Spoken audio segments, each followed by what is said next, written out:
Well, good afternoon, everyone, or good morning if you're on the West Coast. Welcome to Pew and Beyond. It is June the 1st, and we are here for our conversation. And we're very, very pleased to be welcoming as our guest Lucas Froese of CanadaHelps and Gillian Doucet Campbell, Diocese of Niagara. And we are going to be looking at the CanadaHelps 2021 Giving Report. It's just full of really helpful information for churches. I think it's full of hope for the local church, and we really would love to talk more about that. And I'm also here with my colleague. I'm Lisa Vaugh with the Diocese of Nova Scotia and Prince Edward Island. And we always like to begin with the acknowledgement that we share this land with the peoples who came before us, our Indigenous brothers and sisters. And we pledge to continue to work for healing and reconciliation. And especially this week, we want to acknowledge that we are in grieving with our Indigenous family members with the story that came out of Kamloops, BC this week. And so we are praying and thinking and working towards reconciliation and healing, and especially for those families affected by residential schools and for those who are missing and departed. Pew and Beyond is an initiative of the Spiritual Formation for Discipleship Network of the Anglican Church of Canada. So welcome today. Great to have everyone with us. Just welcome a few more guests. We have Betty Mansfield from Cape Breton, Martha Whitaker is here from Brampton, and Valerie Bennett from Montreal. Bonjour, bonjour, Valerie. We're thrilled you're here. Love to do a French one sometime. That'd be sort of fun. You're on your own, Neil. And Leanne is watching as well, and Gillian Doucet Campbell is watching with us. So well, Gillian, this is wonderful. I couldn't help myself. I wanted to share it to make sure others were with us. That's great. So thanks everyone for your comments. As I said, do throw a comment or a greeting in the comment section. We'd just love to hear from you. We also want to hear from our guests today. Thank you so much both for being here. I just found the CanadaHelps 2021 report. I mean, it's got some challenging information, but I think it has a lot of hope for the local church, and especially around the whole idea of stewardship as discipleship. I wonder if you could kind of maybe launch us into conversation there. Well, certainly, I mean, the stewardship, biblical stewardship, is the meaning to give back all that we are and all that we have that has been provided to us in abundance from God, and give that back to God as a way of expressing our faith. So as a way of being a disciple of Christ. Yeah, definitely. And I think, to kind of go on off that a little bit, it's important as Christians. That's who we are. It's important to us, and kind of why we're gathered here today. And obviously we're going to talk about online giving and things like that. But it's important to note that however we're giving, whatever means that is, right? Like it's discipleship. This isn't just regular giving, I should say, right? It's important to us as Christians, and that's why we're here. So it's great.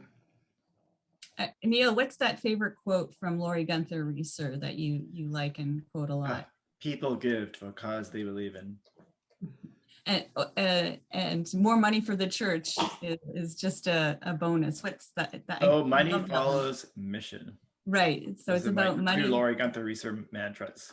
Yeah. That's true. I think those are both right. And I think that's actually, both of those were really in my mind as we thought about, as I was reading through the giving report. I thought, it's absolutely true. It really is about mission, and it's about people giving to a cause they believe in. And you really see that, I think, in the report. I wanted to ask a quick question, though. It's sort of just the one negative thing about the whole report was that overall last year we saw a 10% decline in total giving to sort of roughly 2016 levels. And I'm just wondering if you could unpack that a bit for us, because I know you're saying it's actually not exactly across the board. Some charities did better than others. Can you tell us a bit about that number? Yeah, that's good. So I think it's first, what's most important is, when we're doing the giving report, we only have tax filer data from 2018. So when we're compiling this data, this is research that we've had from 15 years, and comparing to like the 2007 financial crisis, we are predicting like a 10% decrease in overall giving, which if we had a 10% decrease in 2020 that's bringing us to the 2016 level, which sounds bad. And obviously that's not how we want to go as a Canadian charitable sector. But what we are seeing is sort of a bit of a change in giving behaviors. So one, obviously because of COVID, it's forced us to give online. So we're seeing a huge jump in online giving. And then we're seeing a support for causes, and not as much charities. And this is going for engaging the younger demographic, especially. Especially last year, we saw things like with the Black Lives Matter, and obviously now with residential schools, and a bunch of other social issues that have happened.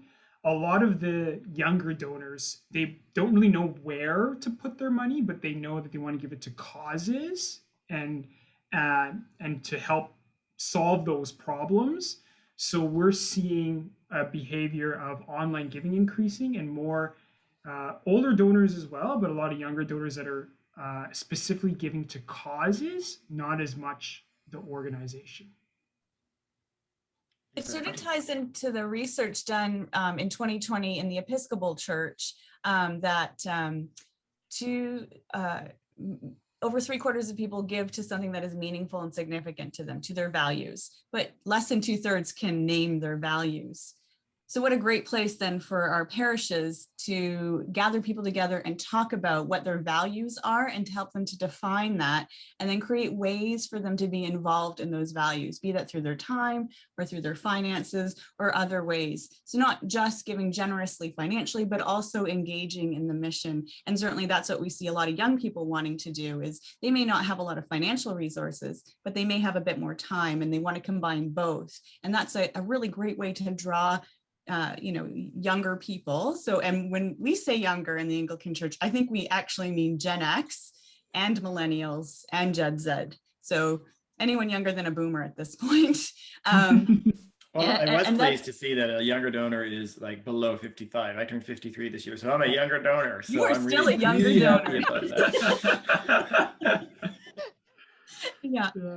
And then even, I mean, when you look at, so in the Diocese of Niagara, I've shared this with people, over 68% of our people in our parishes are 55 plus.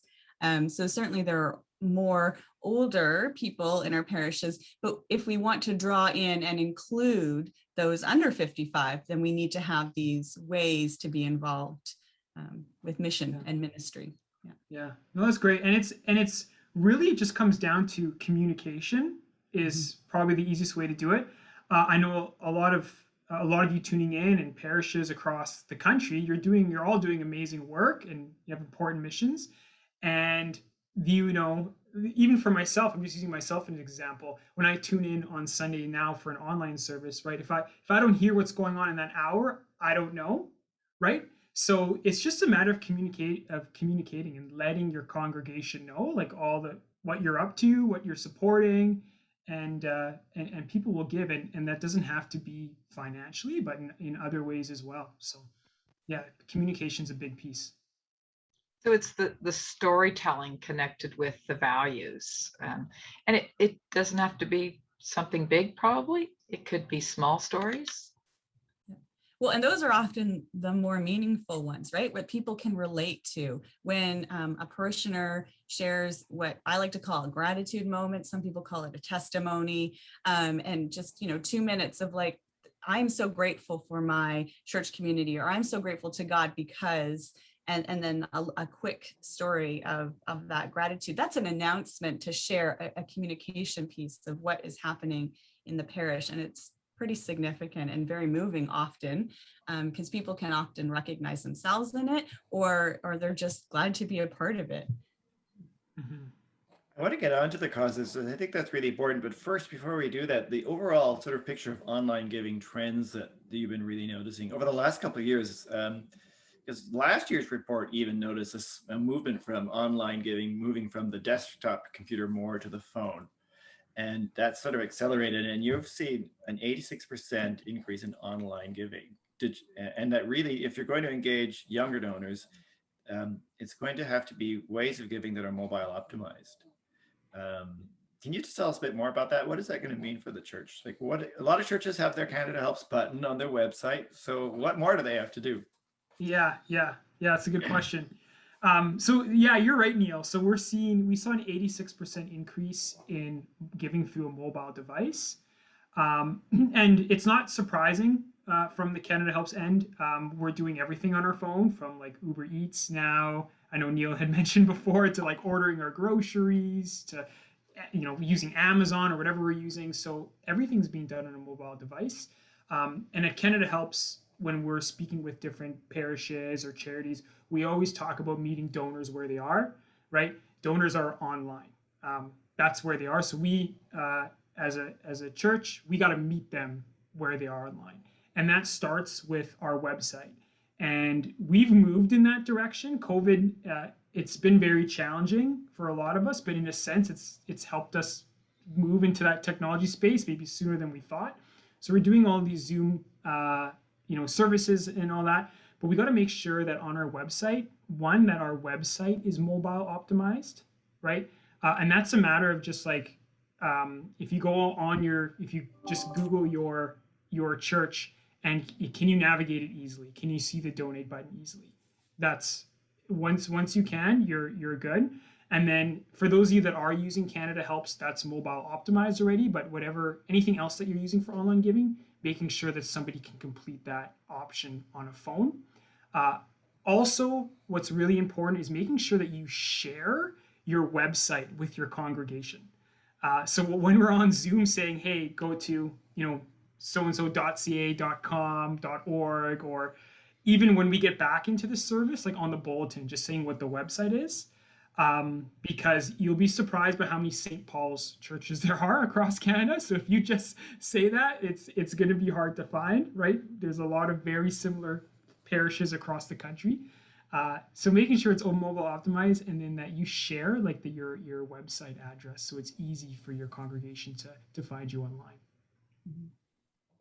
Even just last night, I was in a book study group, and I had a gentleman say, I didn't realize the importance of mobile optimization until I was on my cell phone trying to look at my parish website, and I had to move the screen back and forth rather than scrolling. And then someone else said, oh, well, that's why websites now are meant to be scrolled, because that's for online. And certainly if you're starting afresh with a website, you would see, like, if you were creating your own website, maybe through WordPress, you can look at this, at what it would look like in the desktop view, in the tablet view, and in the mobile view. You just click a little button and you can see that to ensure that it's optimized for that. Yeah. And it is so important. That's a great point too. So if you're on your phone and you're doing this, where you're like zooming or you're going sideways, it's not mobile optimized. It should just be up and down. Scrolling, exactly. Scrolling, yeah. Yes. Yeah. And also, I mean, it needs to be really easy to do, because it's with Uber Eats, it's so easy to just order your meal. If you are still often in church websites, you're still trying to search for the give button. I think that's one of the really important things, that it's younger donors expect it to be accessible and seamless, like everything else. So in the same way that a profit. So if you go to Amazon, it's really easy to buy. I mean, they can take your money very easily, and Uber Eats as well. I'm finally getting a lot better at Uber Eats, but at first it was very awkward for me, but because I kept thinking, well, what if I order 10 chicken tikkas by mistake? But once you get used to it, you just do it. And in the same way, I mean, that's what's really younger donors are expecting. And when it comes to being able to express financial generosity, same level of access. Exactly. I wonder too, even when we get back into more in-person worship, who's going to have cash anymore? People are so aware of germs and not using something you have to hand to somebody, so it's not just online worship. I think it's a good point, Lucas, in terms of reminding folks when you're back in person, to tell folks during the offertory that you could go on your phone during the offertory and make a gift right then and there in the worship time. So yeah, because I don't think people will have cash. Yeah. Or And- checks, because I mean, it costs so much to buy checks, which strikes me as super odd. But anyway, so I don't invest in those anymore. I would rather just go online and within 2 clicks, find what I'm looking for and make that donation right there and then. It used to be, I think, 3 clicks and people were out, but now it's like 2. There's very little patience for looking all over a website. It needs to be that donate button, top left corner, top right corner, and very clear, or even a place that says give, so that people know that is what we're talking about. And then in that web page, you can list ways to give, but put at the top, donate today online. And it's very clear that they can just do that right there and then. Don't put it at the very bottom after you've given a whole spiel of the theology of money. That's not what they're looking for. No. Not in this instance. And even Lisa, to your point as well, even before COVID, when I went into church on a Sunday, I was, like I said, I'm 28. I'm just a millennial in any, I'm tech savvy. I'm on social media, like all the cliches that, that's definitely me. So I was going to church and I had my phone on. And then when the basket came around, I just pulled out my phone and I just went on my phone right there and did it. And sometimes when I'm in the city, like I've popped into different services and I couldn't find them online. So I was like, after when I go home, like I'll do it or I'll spend time. Then my buddy calls me and he wants to go for lunch. And then I end up forgetting. And I didn't mean to not give. I wanted to give, but I had no cash on me. I wanted to use my phone and I couldn't find it, or it wasn't accessible to me. And that's just me. I'm sure there's a lot of other people that are going to go to services and we're not going to be trained to be carrying cash anymore. And they're going to want to look online to give. There's even, I don't know if you've seen it, but in the UK, they tested these offering plates where you could tap to give and from your phone. Yeah. And I was like, that's really cool. But I realized too, not a lot of people would think that way. They might think it was the commercialization of church or something to that effect, but really it's not. It's still giving through worship during that time when we collectively give and are reminded of why we give. So it's just another idea or way of giving. And I was really excited on this past Sunday when I was at church online with my home church, and the last picture on the screen was text to give. And I was just so proud in that moment. Yay. And then my kids, of course, were like, Mom, look at what we're doing at church. And because it's such a new thing for many people, but I was just so excited that we were embracing this. And it's a forward movement, right? These are the moments we live for in this line. Right. Of wow, take the text for give. Yeah. But it's true, because I just think if we limit that moment of generosity to this one moment in the service when the plate goes by and expect people, as you say, to have cash. I mean, the younger donors, again, they don't have checks. When my kids got bank accounts, they were not issued checks. Right. They don't even know how to write a check. So, but they know how to use their phones. Yeah. And they're very generous in a way, also. Very altruistic, so they're there. Just a transition we all need to make. Mm-hmm. Is that true for rural churches too? Out in the Laurentians or wherever?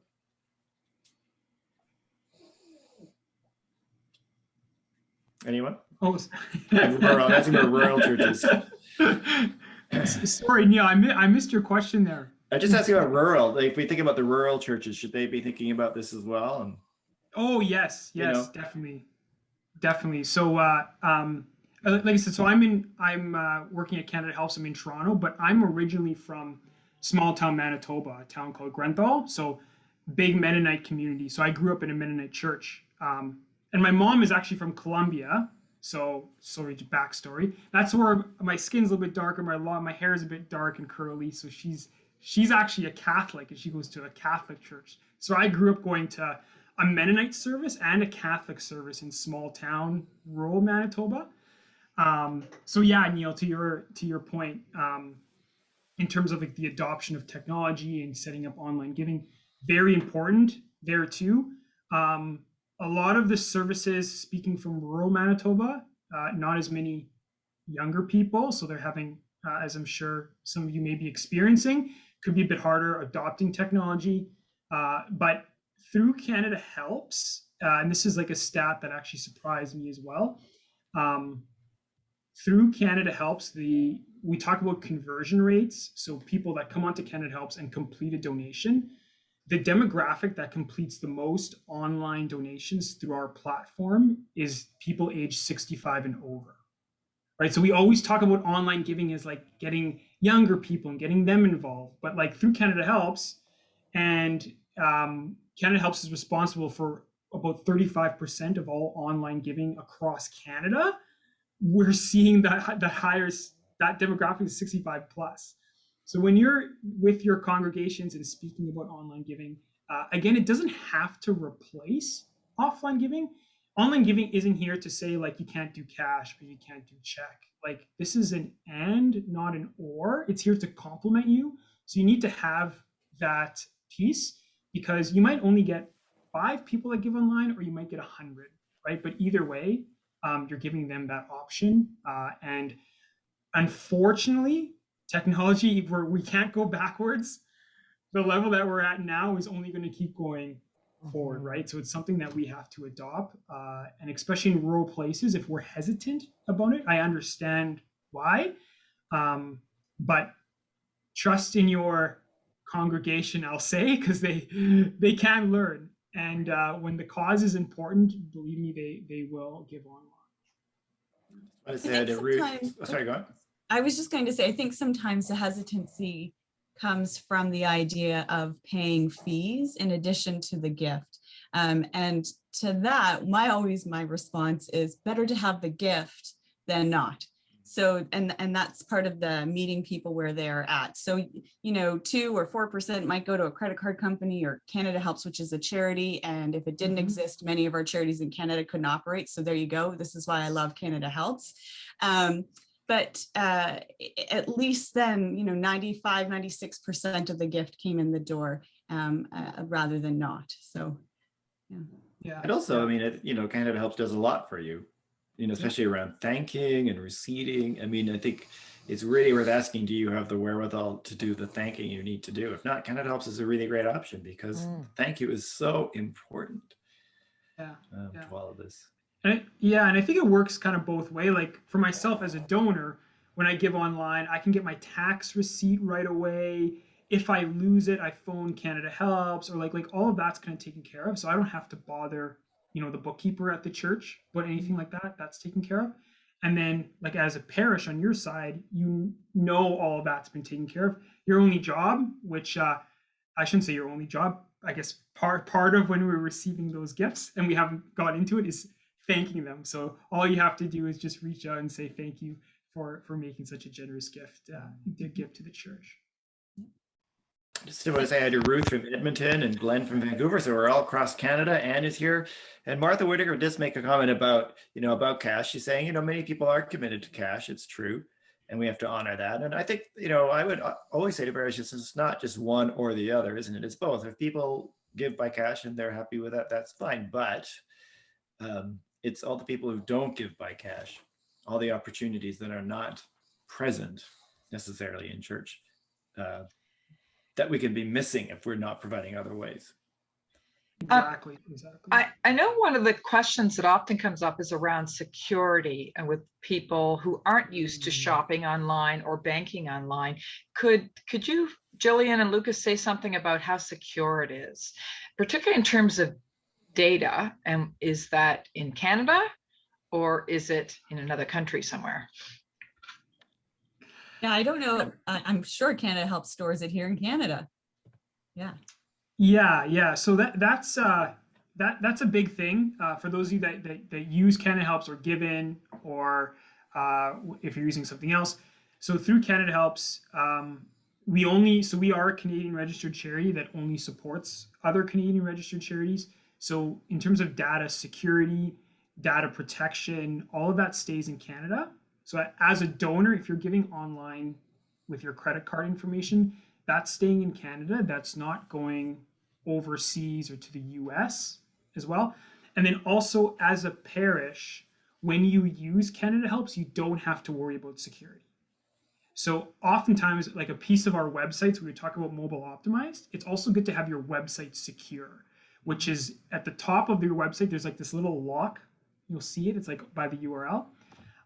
It's always good to have that, but if you don't, you can still use Canada Helps because the Canada Helps donation form and the button is secure, okay?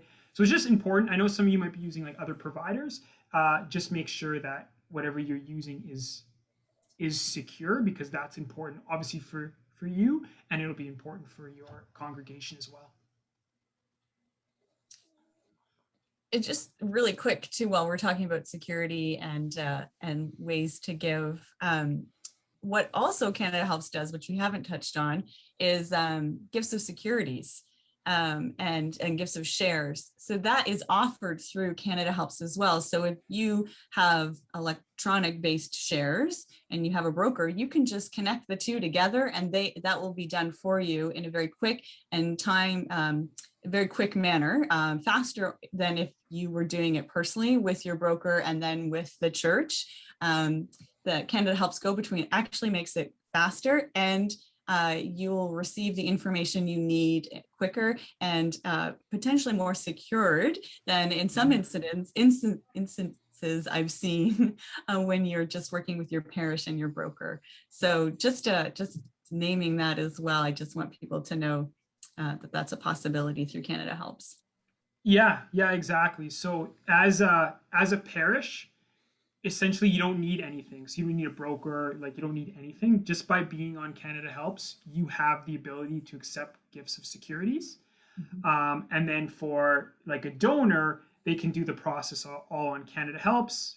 Long story short, the shares get transferred to Canada Helps. We sell them, issue a tax receipt to the donor, put the cash donation in your account. So just by being a parish and a registered Canadian charity on Canada Helps, you can already accept gifts of stocks and mutual funds, which, as you all probably know, is generally a bit larger than a cash donation as well. Laurie Gunther Froese says, reach out to Lucas if you have any questions. This info is easily available through your church's account on Canada Helps. I want to change gears a little bit in this conversation now because of Laurie's great mantra, people give to a cause they believe in, which is just, we bow down before you, Laurie, every time I say that, because it's so important. And I think that is something that is a major teaching coming out of your 2021 report about the causes people are giving to. And I wonder if we could kind of go in that direction, because I think it has huge implications for the local church. Yeah. So what you were seeing, what were people giving, what motivated them? And of course, this is across the board. This is not church, this is charity. But, what are the causes people are giving to? And how can the local church participate in that? Yeah. So through Canada Helps, through like research we've done over the past couple of years, we were finding that a lot of donors are starting to care more about causes than necessarily the organization. So for example, I always use this one. My dad always gives to our church, and he just writes a check sort of once or twice a year, usually around Christmas time, he writes a check. And he's just done that since I've been a kid, like for 30 years more, he's been doing that. And doesn't really think twice about it, right? Like just does it, that's what he's supposed to do, whereas the younger generation, meaning some of my friends, and, I work obviously with Canada Helps in the charitable space, and they're like, who should I give to? And then they'll say, oh, but if I give $100, where's my money actually going to go? Right? Is it going to go, you know what I mean? So people have these like questions. They're not just giving sort of without thought. They want to know, which is sort of good and bad. On the good side, and how we can capitalize on that as a parish, and what we've seen at Canada Helps, is this gives us an opportunity to explain what we're doing. So what we're finding is a lot of this younger demographic, when things like the Black Lives Matter happened, we saw like environmental protests around 1.5 years ago with residential schools now. They want to give to these causes, but they don't know where to give, right? So for us, this allows us to explain. So when we're asking for a donation or a gift, we can explain, like, so if I give $100, what is that going to? Is there a social justice issue that you're tackling? Is this an important cause that's been going around the church? It's a communication piece. So simply just allowing donors, telling them exactly what their donation is going. And instead of just giving money to the church, like, what are the causes that you're supporting, right? So if I gave you $100 today, where is that going to go exactly? What's that doing? So again, younger donors, they're changing, they're questioning more, but we shouldn't see that as like scary. This gives us an opportunity to like communicate more with our donors and explain exactly what we're doing. And certainly too, the benefit to that in our churches is helping us to know what direction we should be looking in with outreach and ministry work in our communities and beyond. And also the idea then of drawing in people who may not usually be connecting with us. But then also generosity begets generosity. So when you can engage people into something they clearly care about, and you can make a campaign about it to generate financial generosity, but also engage in the justice work of learning about the cause and why it's important. That's excellent. And then when you succeed at raising that set amount that you said you would, then you can celebrate that. And that only encourages more giving of time and talent and treasure. And it only creates more engagement in the church and in the social justice area that was brought up, which can only be a good thing all around. So yeah, it's an important thing. Yeah. Exactly. And even like just to throw like what some of my experiences, when I grew up, I always went to Bible study, and we had like a lot of youth groups growing up. And when we got older, we went on a few missions trips. And now later on in my life, when I'm at the service and they're asking for donations, right? Like usually I give, but then every once in a while they'll say, hey, we're supporting some of our youth on a missions trip, right? And I'm just like, oh, like I did that. I know how life-changing that experience was for me. Like now all of a sudden I've related that. I want somebody else to have that experience. Now maybe I'll give more, right? Like this is just an example of, instead of just like asking, how it's tied into something that was relatable to me. And so throughout your parishes, there's, I'm sure, lots of different examples where you can connect it. And then wouldn't it be great, Lucas, if you stood up and said, hey, I'm supporting this and this is why, and that would encourage then more giving, right? That's that testimony or gratitude moment that spurs, oh yeah, that's right, I'm going to do this. Or then your parents would say, oh yeah, that was life-changing for Lucas. I'm going to support now this younger generation because of my experience and that connection. So it all ties together. Yeah. I love the idea of celebrating at the end too. What might that look like in terms of celebrating at the end? Because I think sometimes we're great at the front end of the asking, and we might give an update of kind of, where we are in terms of raising, but how might we celebrate at the end? Oh, I love that you asked that, because it means a party, right? So an email is going to come out in the Diocese of Niagara to many of our wardens and treasurers. And I say exactly this. I lay out a challenge to say, over the summer, why not pick a charity, set a goal, work together, so that when you come back in September, you can celebrate what you achieved. And hopefully we will be coming back together in person in some form or somehow. And we can celebrate. And that can be, you can have the lame or lovely, however you want, thermometer, that's fine. And that's one indication of celebrating, but you can also, why not cupcakes or peach pies or, something that represents your area and context that people would enjoy, like a birthday celebration in that sense, and share what was good, tell stories of the mission you supported. One of the ones I recommended was PWRDF. They have the Light for Every Birth campaign that they're hosting, and so I'm encouraging you to maybe look at that one. Everything's laid out, all the work is done for you. They'll give you the social media messages, they'll give you the letters to send, they're going to tell you the statistics, they have a video, and then you can understand what this is doing. And then at the end you can have another story that just shows how you've made an impact as a church community together. And that's the part that then you get the warm fuzzies, but you also learn, hopefully, why this is important, and you engage in it beyond just generosity, but the work of the justice piece. Yeah, that's great. And I think at like a fundamental level, like at its basic, one of the things that we need to make sure that we're doing is thank you, and sending thank yous when somebody makes a donation, right? Even my work at CanadaHelps, so when I work with a lot of parishes and just regular charities, I still kind of get hurt inside a little bit when I hear that they're not thanking their donors. So just make sure, and again, this doesn't just apply to online, any kind of generosity to the church. Make sure that you're thanking them, acknowledging them.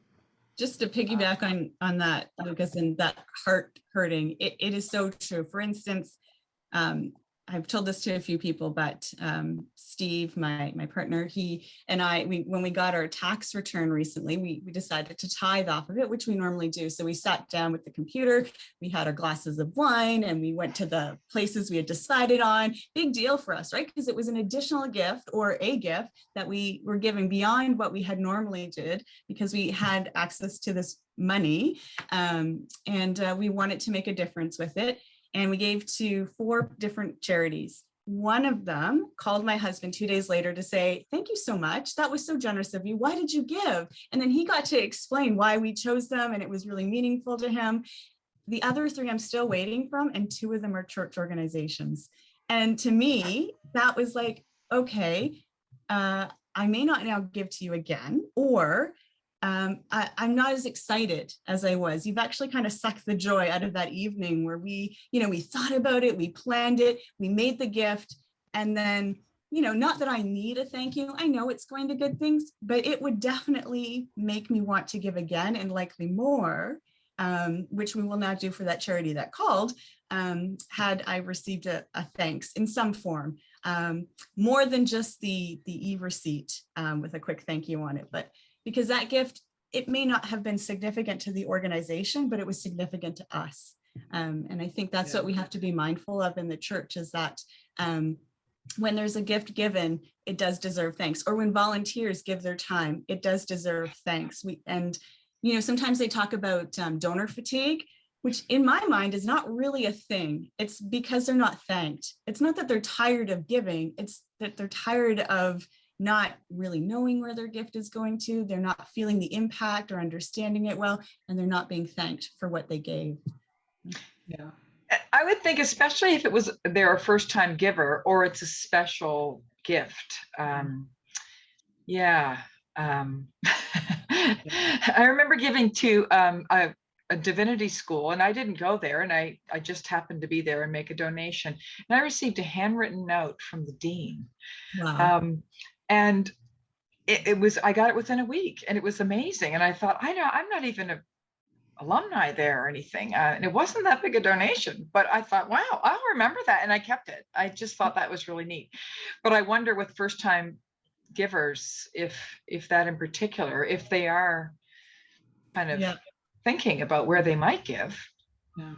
Well, and the research in Canada does show that. Penelope Burke has done a ton of research on giving, and my experience is similar to many other givers in that when they give a gift, they're more likely to give again if they receive a letter of thanks within a few weeks. And then they're more likely to make that decision based on the thank you card if it explains the impact, or if it tells a story of what's happened based on their donation. It makes them decide to give again, and even if they'll give again in that calendar year. So a repeat gift. So it is really important. And again, I don't want to say, we have to say thank you to people because otherwise they won't give. But, a person of faith, gratitude, it should be kind of instilled in us. We are grateful for the abundance that God has provided to us. We should share that gratitude with others too. And sometimes 10 months later, the shine's kind of gone off of it. Not that there's anything wrong with sending it 10 months later, but boy, it's neat to have it soon. Yes.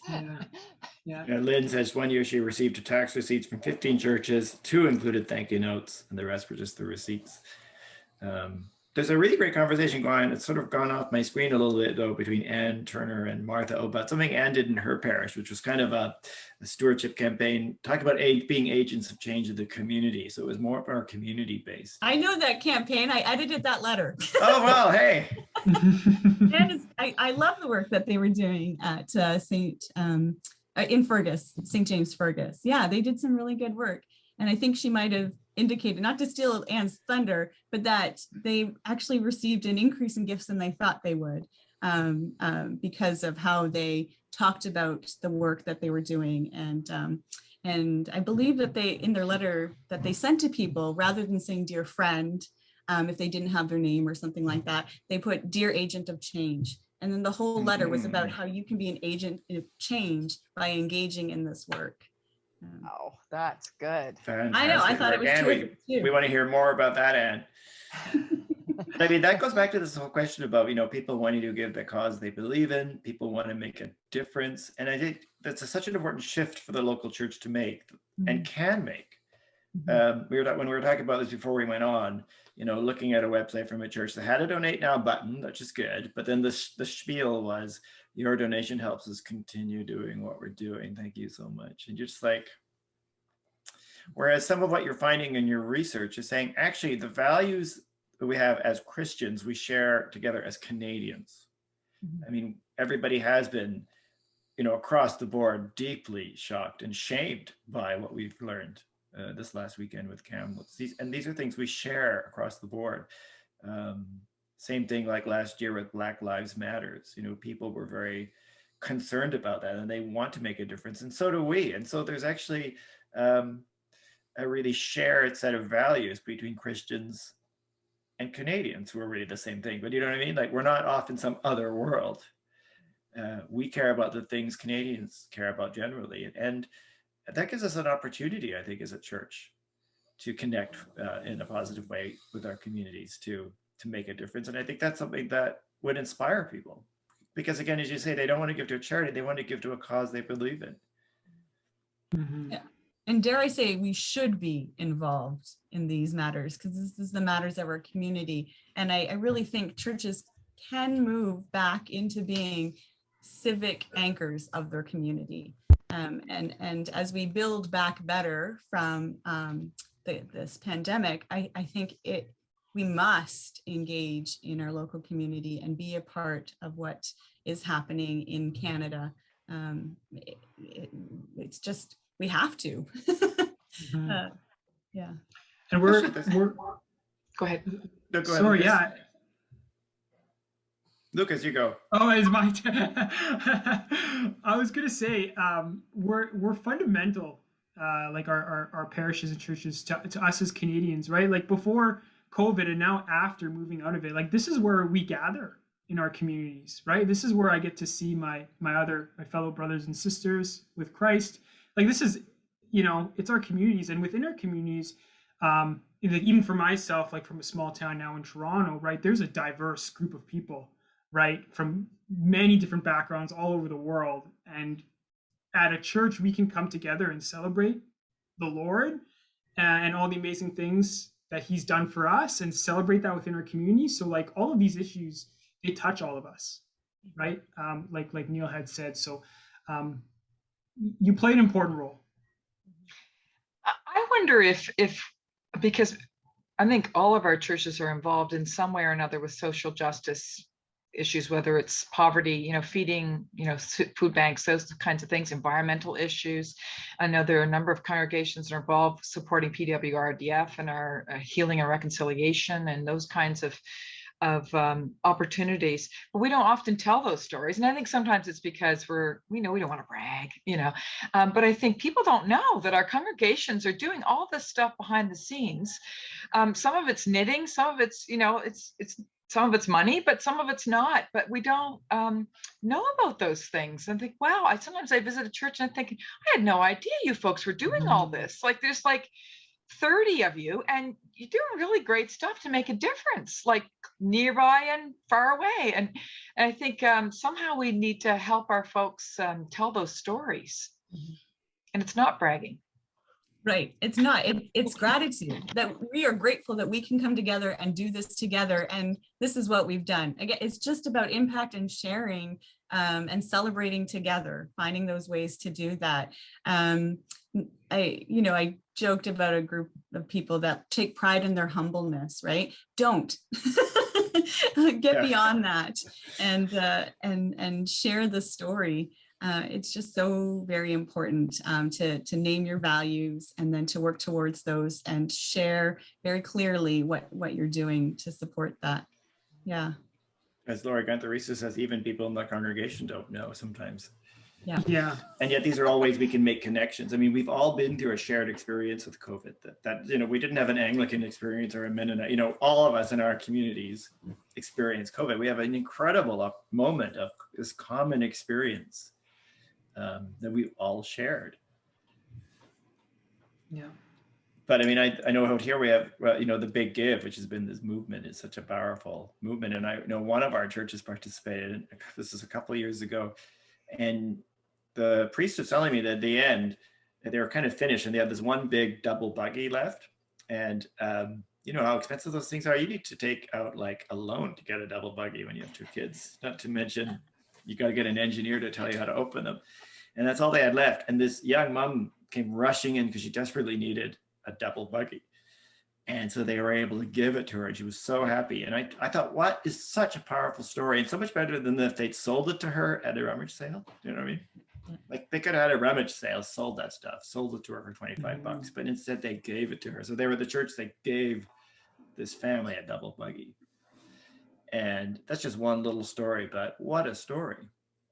They were thrilled, they were beaming, they were so happy. Reminds me of the church I attend, St. John the Evangelist here in Hamilton. We had a refugee family move during COVID here. We were one of the few churches where that could happen. And the family came and we are a part of different Facebook groups through our parish about some local groups. And we just said, we have a refugee family coming.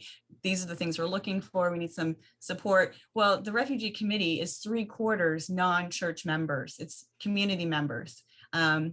And the larger donations that came in from the local community because we shared that we were doing this. We needed some support and then people got engaged with us. So, and we're kind of known now in our community, because this is the second refugee family that we've been able to bring. And so we're kind of known as, they care about refugees. They care about newcomers. And isn't that kind of cool?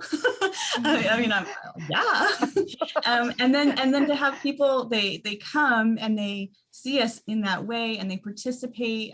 We also host concerts and things like that. So we're known for those things, which is good. And hopefully, of course, that develops and grows into some type of faithful relationship. But at this point, I'm happy to just be known as the church that welcomes newcomers. So. The church that gives and not just takes or asks. Yeah. Right. Isn't that a great way to build relationships with people? As you say, a cycle of generosity, because down the road, you can talk about why we need to keep our lights on. Yeah. But you started with actually saying, well, we care about refugees. Exactly, Neil. I'm so glad you brought that up. Right. So a lot of churches, like you were mentioning, that church that said, please give so we can continue to do what we've always done, basically. Yeah.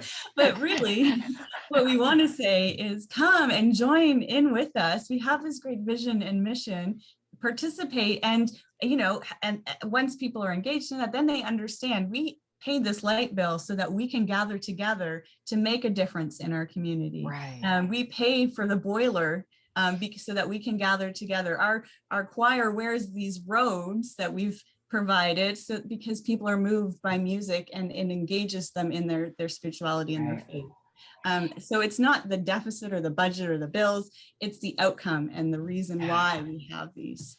That's the story. Yeah. Yeah, and it's really that's that's awesome. I love that. And even from at Canada Helps, we're obviously working with tons of different charities like shelters and food banks and those kind of things. And a lot of those organizations will have like a fundraising staff. So they'll have like a development director or fund development operations that are their whole job is to raise money. And in similar ways, like there's similar problems. Those organizations, they're obviously worried about fees and funds and those kind of things as a parish is. But this just reminded me because AFP, so it's the Association of Fundraising Professionals, 2 years ago they did a study, I believe it was 2019, and the cost of acquiring a new donor is 3 times higher than getting a repeat donor. So even at church and for charities that actively fundraise, right, getting somebody to be like a repeat donor or like volunteer again is way cheaper than it is to go and acquire new ones. And some of these organizations do like fundraising campaigns and all of these kind of things, right? So on top of what Gillian and Lisa and Neil have all been saying around that circle of generosity, and I know Lori's on here and she's advocates that a lot. If you want like an economic reason behind it, studies show that it's 3 times more expensive to like acquire a new donor. So yeah. And her roommates Have a relationship with each other. Yeah. Community partners, community foundations, great connections, absolutely. Yeah, there's so many great comments here. Byron Gilmore says, telling the story is so important. There are people who want to give, especially to things that really matter, right? They want to give to a cause they believe in. They want to make a difference. When you think of, I mean, people work for their money, right? It's I spend a lot of my time on work, and I spend a lot of my time so that making sure, I can work. So then whatever I give to, I want to make sure that it's going to something I care about, right? It's not just a transaction. It's not about the money. Right. No. It is about the emotion behind it. Well, they say 90% of giving is emotionally based and 10% is backed up by fact. Wow. Right. That's a good thought to end on. Oh my gosh. This has really been inspiring. It's been a great conversation. Thank you so much. And thank you to everyone. There's just a huge amount of comments going on in the comments. Thank you so much, everybody. I wish we could have read them all. They're wonderful comments. But you've sparked a lot of conversations. So Lucas, Gillian, thank you so much. And next week we're going to have Lori Gunther Reeser on next week. Excellent. And you're holding up her book. What's the title of her book, Gillian? Growing a Generous Church, a year in the life of Peach Blossom Church. And I just want to give a real shout out. I have 3 groups in the Diocese of Niagara as a book club meeting for this. And the conversations it has sparked has been incredible. So I can't recommend this book enough. So, and I didn't want to steal Lori's thunder, but there are so many points in this book that I wanted to say today, but I didn't because I know it'll be awesome next week. All right. Week 2 on discipleship and stewardship. That's great. Yes. Q and Beyond is an initiative of the Spiritual Formation for Discipleship Network of the Anglican Church of Canada. Please check us out on our Facebook page. Lots of resources being shared there. Lots of stewardship resources being shared there all the time too. And we'll have a recording there next week or next couple of days. Yeah. Look forward to next week. Thank you all. We'll be here at the same time next week. I'll see you beyond.